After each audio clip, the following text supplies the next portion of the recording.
Todavía hay algo que aclarar, algo que todos tenemos y casi nadie ha aprendido a reconocer. No es místico, no es esotérico, es estructural. Cada ser humano vive escindido, dividido, partido en dos planos a la vez. Uno es el yo que actúa, decide, habla, trabaja, gana dinero y teme perderlo. El otro es el yo que observa, anticipa, proyecta, imagina futuros posibles. Ese segundo, yo no vive en el presente, vive un paso por delante, en el futuro. A eso lo podemos llamar, sin poesía innecesaria, el doble cuántico. No es otro tú. Es la posición desde la que miras la realidad antes de tocarla. Ese doble no actúa, colapsa posibilidades. Aquí entra en juego el efecto observador, pero entendido correctamente. No significa que la mente cree cosas. Significa algo mucho más preciso. La realidad se organiza en función del punto desde el que es observada de forma sostenida. No observas solo con los ojos, observas con expectativas, con miedo o con fe, con carencia o con confianza. Tu doble cuántico no mira el mundo como es, lo mira como espera que sea. Y esa espera ordena tus decisiones, tus silencios, tus movimientos, tus reacciones. Así es como la posibilidad se vuelve realidad. Por eso el miedo es tan poderoso, porque el miedo observa el futuro como amenaza, y entonces todo se organiza defensivamente. Y por eso también la fe es tan radical, porque la fe observa sin anticipar el colapso, vive en el ahora. Donde hay fe, el doble cuántico deja de interferir, no controla, no vigila, no proyecta desastre, permite que la realidad emerja. Aquí se conecta todo. El dinero, por tanto, no responde a lo que haces, responde a desde dónde lo observas. Si tu doble cuántico vive anticipando pérdida, el dinero se convierte en objeto de tensión, de angustia, de ansiedad. Lo retienes, lo persigues, incluso lo temes, y entonces el sistema se cierra. Si en cambio tu doble cuántico observa desde suficiencia, el dinero vuelve a ser medio. Circula, se ordena, se sostiene. De ahí que dos personas con los mismos recursos vivan realidades económicas opuestas. No es por inteligencia, no es por suerte, es por posición observadora. Se deduce así que la fe no es creer que todo saldrá bien. La fe es retirarle al doble cuántico la tarea de anticipar el desastre, retirarle la comida, desarmarlo. Cuando eso ocurre, el yo deja de reaccionar, se rinde temporalmente y el sistema se estabiliza. Veámoslo con un ejemplo. Miremos la actualidad. Hoy día vivimos en una civilización donde el doble cuántico colectivo está secuestrado por el miedo. Noticias, algoritmos, títulos con no, pierdes, se acaba, mercados anticipando crisis antes de que existan. Dinero moviéndose por pánico, no por valor real. Vivimos en anticipación constante. Le damos vida, alimentamos el yo cuántico, el del futuro, el que observa. Y eso multiplica el efecto observador. La realidad no se desmorona porque esté rota, sino porque está siendo observada como inestable. El dinero hoy, en consecuencia, no mueve masas por lo que es, sino por lo que representa en la mente observadora. Seguridad frente al futuro. Y eso es pedirle al símbolo lo que solo puede hacer la fe. De ahí que el dinero se vuelva absoluto. Por eso se acumula, por eso se pelea, y también por eso genera guerra. El doble cuántico humano, sin fe, busca controlar el futuro a través del dinero, pero el futuro no se controla, se habita. Y aquí está la clave final. El efecto observador no se desactiva cambiando el mundo, sino cambiando la posición desde la que lo miras. Cuando el doble cuántico deja de anticipar carencia, el yo deja de reaccionar, y la realidad deja de cerrarse. La oscuridad es desplazada por la claridad. Eso, en definitiva, no elimina el riesgo, elimina la contracción. La fe no es, por tanto, ingenua, sino profundamente técnica. Es confiar lo suficiente como para no interferir. Y cuando no interfieres, la realidad, incluido el dinero, vuelve a comportarse como sistema de cooperación y no como campo de batalla. Todo el recorrido humano, dinero, guerras, imperios, crisis, es la historia de un doble cuántico que perdió la fe y quiso ocupar su lugar con símbolos. Y toda salida empieza cuando ese doble deja de vigilar el futuro y vuelve al presente. Es en ese momento cuando se le cortan las alas. Ahí el efecto observador deja de fragmentar y la realidad vuelve a responder. Visto así, y dicho con precisión, el doble cuántico funciona como un cuasidemonio. Un demonio, en sentido clásico, no crea, interpreta, susurra, anticipa, tensa, separa, opera entre la realidad y la acción. Eso es exactamente lo que hace el doble cuántico cuando no está integrado. No actúa, no vive, interfiere, se adelanta al presente y lo coloniza con futuros imaginados. Por eso es cuasidemonio. No es una entidad externa, no es malvado, no tiene voluntad propia. Es una función cognitivo-existencial autónoma que se emancipa del presente. Este cuasidemonio no te empuja al mal, te empuja a la contracción. Y eso basta para desordenar todo, pues no se presenta como enemigo, sino como protector. La cosa es, por tanto, que protege de un futuro que él mismo inventa. Toda la historia humana puede releerse así. Cuando el cuasidemonio gobierna, surge el miedo. El dinero es absolutizado y comienza la guerra. Cuando se integra, cuando lo interioriza, surge, por contra, la fe, la circulación del dinero y la cooperación. La fe, en puridad, no es creer algo, es quitarle el mando al cuasidemonio. Y eso, hoy, es el acto más revolucionario que existe, no por magia, por coherencia. Durante siglos se ha hablado del demonio como si fuera algo externo, una entidad, una fuerza oscura separada del ser humano. Pero ese no es su origen. En las culturas antiguas, el demonio no era un ser, era una función, una voz interna, una fuerza psicológica que separa al ser humano de sí mismo. La palabra daimón no significaba monstruo, significaba intermediario, algo que se interpone entre la conciencia y la acción. Eso es exactamente lo que hoy podemos llamar el cuasidemonio. No te empuja al mal, te empuja a la duda, a la vigilancia constante, a la anticipación, al miedo a equivocarte. El cuasidemonio no vive en el presente, vive en el tiempo psicológico, en el pasado que pesa y en el futuro que amenaza. Por eso no crea infiernos, los imagina y te convence de vivir como si ya estuvieras en ellos. Ahora podemos entender qué era realmente un exorcismo. Un exorcismo no era expulsar algo de fuera, era devolver a la persona a su centro, silenciar la voz que no para, la mente fragmentada, el miedo que domina. Muchos de los llamados poseídos no gritaban blasfemias, gritaban confusión, no estaban dominados por algo externo, estaban dominados por una voz interna incesante. El exorcismo era una reorientación, no una batalla. Y aquí aparece la señal de la cruz. Hoy se hace como gesto defensivo, pero no nació así. La cruz era un mapa interior. La línea vertical representaba unir lo alto con lo bajo, la idea con el cuerpo, la conciencia con la acción.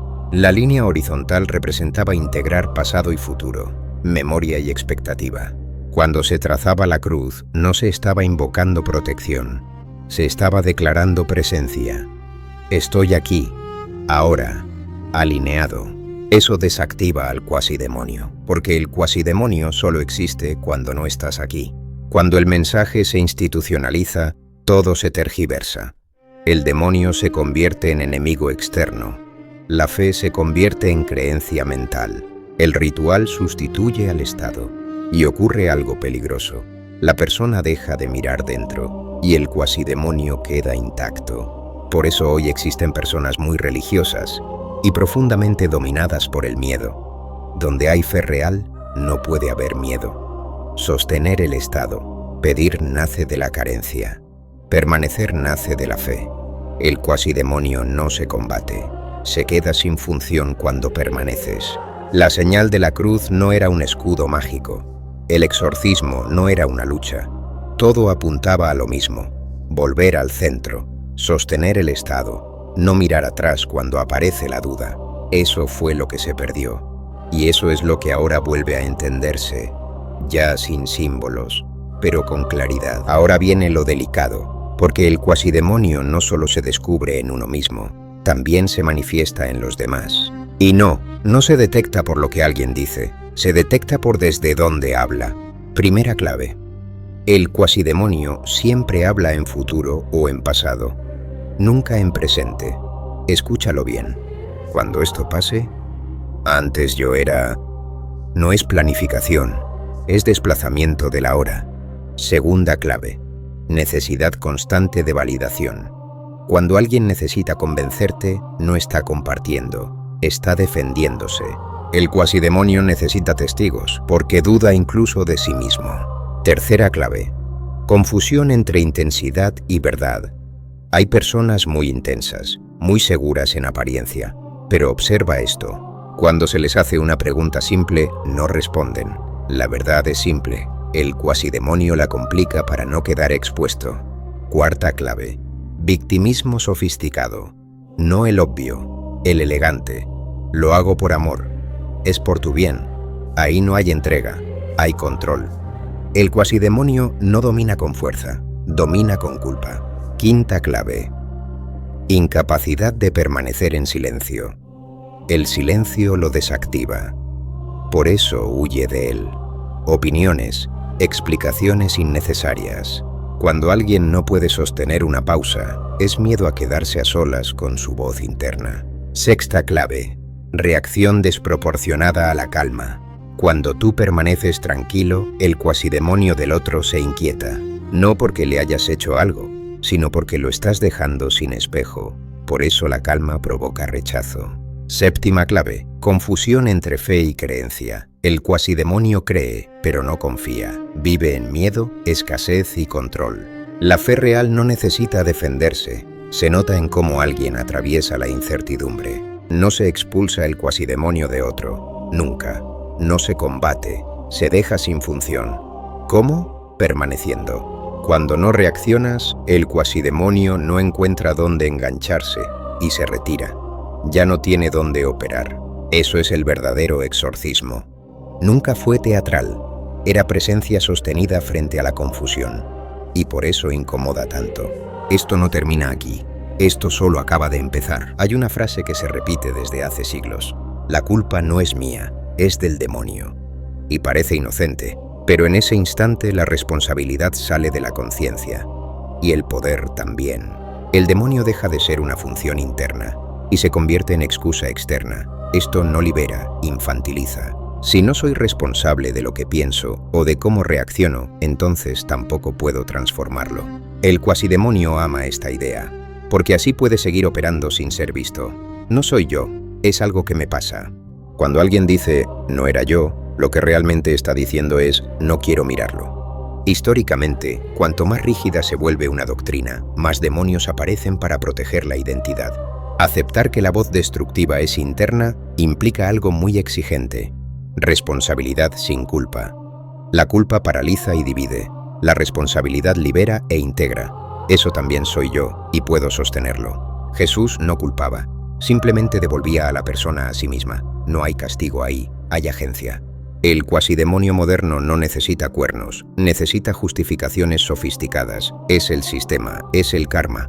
Cuanto más inteligente es alguien, más elaboradas son sus excusas. Se detecta por incoherencia. Cuando alguien jamás se equivoca o nunca pide perdón, no hay fortaleza. Hay miedo a mirar dentro. El verdadero exorcismo empieza cuando alguien puede decir, sin drama, esto también es mío. El cuasidemonio no soporta eso, porque vive de la fragmentación. No lo confrontes en otros, encarna lo contrario.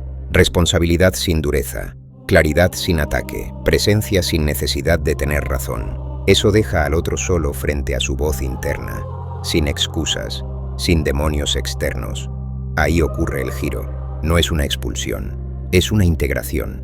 El cuasidemonio se queda sin lugar donde operar. Esto continúa. porque todavía no hemos hablado del vacío que deja el demonio cuando se va, ni de por qué muchos lo llaman de vuelta. Pronto lo entenderás. Durante siglos se ha dicho esto. El demonio trae enfermedades.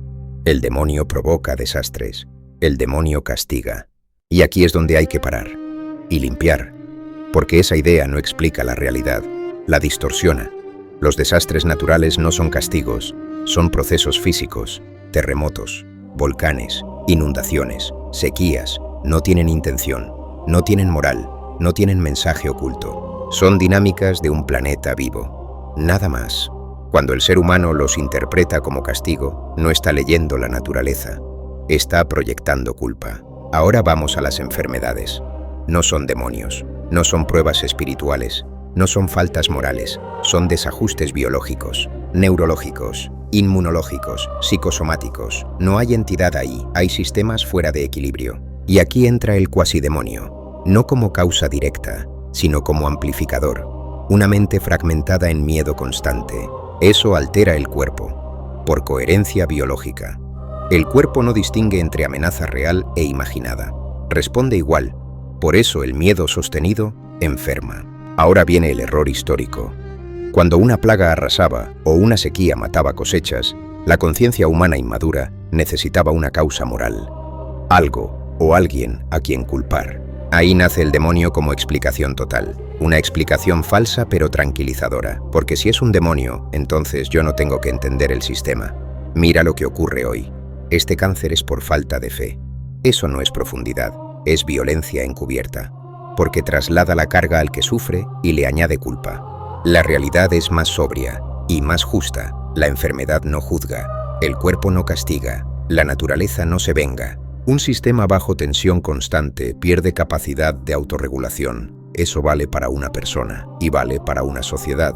Muchos desastres no son naturales, son amplificados, deforestación, urbanismo sin límites. Luego llega la inundación y se le llama castigo. No, es consecuencia. El cuasidemonio se esconde ahí, en negar la responsabilidad real y sustituirla por narrativa. Porque si es demonio, nadie tiene que cambiar nada, ni hábitos, ni estructuras, ni conciencia. Jesús jamás explicó el sufrimiento así. Lo que hacía era aliviar, reordenar, devolver equilibrio. Nunca culpó al enfermo, nunca creó relato. Eso es clave. La fe no busca culpables, busca coherencia. El demonio no provoca terremotos, la fe no evita enfermedades, la culpa no explica la realidad. El cuasidemonio opera cuando usamos relatos para no mirar sistemas, para no asumir límites, para no sostener incertidumbre. Lo real es más simple y más exigente: entender, cuidar, responsabilizarse, sin culpar. Lo siguiente es incómodo, porque toca identidad colectiva. Pronto nos veremos ahí. Aquí está el punto que casi nadie quiere mirar, porque desmonta muchas excusas.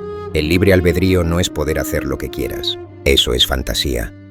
El libre albedrío es algo mucho más sobrio y mucho más incómodo. Es la capacidad de elegir desde dónde respondes. No eliges lo que te ocurre, ni tu genética, ni tus circunstancias, pero sí eliges algo crucial, si reaccionas automáticamente o si permaneces consciente. Ahí vive el libre albedrío. El cuasidemonio opera cuando esa capacidad se delega. Es más fuerte que yo, dicen. Eso no es maldad, es renuncia. Renuncia a la mínima cuota de conciencia disponible. Las sociedades han usado al demonio para desplazar la responsabilidad. Si el mal viene de fuera, no hay que educar la conciencia. Solo hay que obedecer. Eso es simplificar el control, pero empobrece al ser humano. Históricamente, cuando una sociedad reduce el libre albedrío real, aumenta el discurso del demonio. Más miedo, menos conciencia.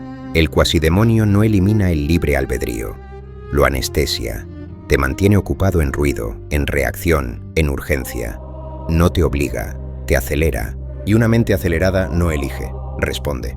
El verdadero poder nunca fue controlar actos, fue controlar estados internos. Miedo constante, escasez, amenaza. En ese contexto, el libre albedrío existe solo en teoría. Jesús apuntaba exactamente ahí. Nunca forzó decisiones. Siempre decía, el que quiera. Eso es respeto radical al libre albedrío. Sin elección consciente, no hay transformación real. El demonio, como relato, niega el libre albedrío. El cuasidemonio, como función, evita ejercerlo. Ambos evitan que el ser humano asuma su soberanía. No control total, solo esto. Responder desde presencia, aunque sea un segundo. Ese segundo lo cambia todo. La fe no es creer cosas, es sostener un estado cuando no hay garantías. Y eso requiere libre albedrío activo, cotidiano. Elegir no reaccionar, elegir no culpar, elegir no huir hacia relatos. Ahí el cuasidemonio pierde terreno. Ya no puede decidir por ti. Y esto cierra el ciclo. El demonio no se expulsa con rituales. Se disuelve cuando el libre albedrío vuelve a ocupar su lugar. Presente, responsable, sin culpa, sin miedo. ¿A dónde va? Esta es la pregunta que aparece siempre, y es comprensible. Si el demonio ya no está en mí, ¿a dónde va? ¿Salta a otro? ¿Busca a alguien más débil? La respuesta es sencilla. No va a ningún sitio, porque nunca fue una cosa. No se traslada, no migra, no ocupa cuerpos. El cuasidemonio no es una entidad que viaje. Es una función que se activa cuando se dan ciertas condiciones. Cuando esas condiciones desaparecen, la función deja de ejecutarse. Nada más. Piénsalo así. El fuego no se va cuando se apaga. Simplemente ya no hay combustible. El eco no huye cuando callas. Se extingue. El cuasidemonio necesita tres cosas: tiempo psicológico, fragmentación interna y ausencia de presencia. Cuando tú permaneces, no encuentra dónde operar.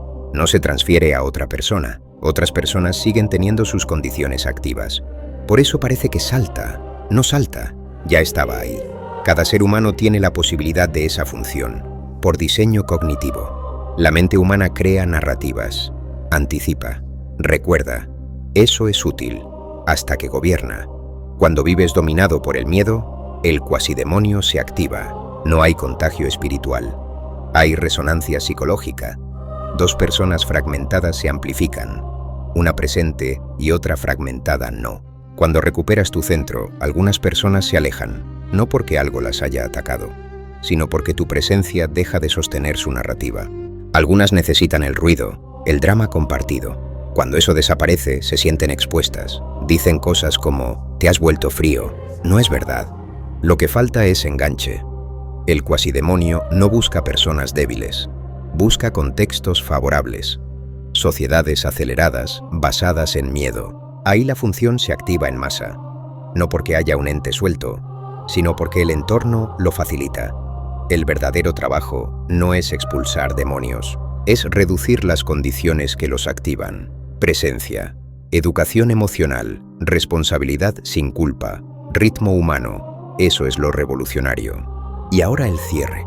Cuando te pregunten ¿y a dónde fue?, responde: a ningún sitio. Dejó de tener dónde quedarse. Eso es más potente que cualquier ritual, porque depende de conciencia sostenida. Aquí termina esta serie. No porque el tema se haya agotado, sino porque ya tienes las claves. Lo demás no se explica, se practica, y cuando se practica, ya no hay nada que expulsar. ¿Qué significa realmente poner a Dios en tu vida?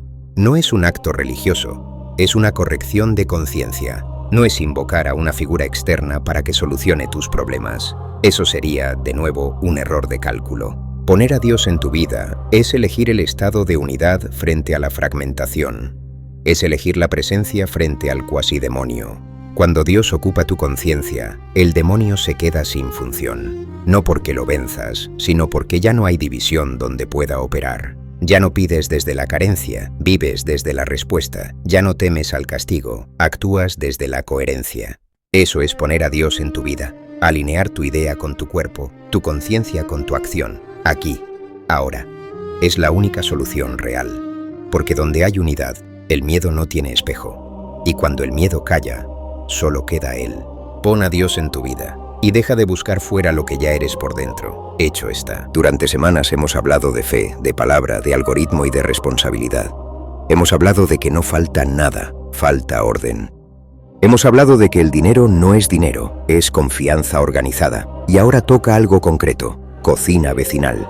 No como idea abstracta, sino como infraestructura real. Porque si la fe no se organiza, se queda en discurso. En cada barrio hay talento y hay necesidad.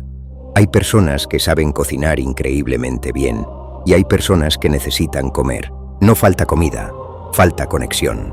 Durante años hemos delegado todo en grandes estructuras impersonales y hemos olvidado la proximidad. Cocina vecinal es una red organizada de vecinos, Un marketplace de comida casera, pero bien diseñado. El cocinero publica su plato, ingredientes, precio y horario. El vecino explora, elige plato y modalidad, recogida o entrega. Confirma y paga dentro de la aplicación. Ese pago no es control, es orden. Garantiza que el pedido es real y protege a ambos. Después del pago, se activa el chat para coordinar. La dirección exacta solo aparece cuando el pedido está confirmado. La seguridad es prioridad. Tras la entrega, ambos se valoran, porque la reputación es la nueva moneda. El dinero se libera cuando el pedido se cumple. Esto no es caridad, es economía local organizada. No es discurso espiritual, es coherencia aplicada. Si Dios es orden, esto es orden. Si la fe es permanencia, esto es permanencia en acción.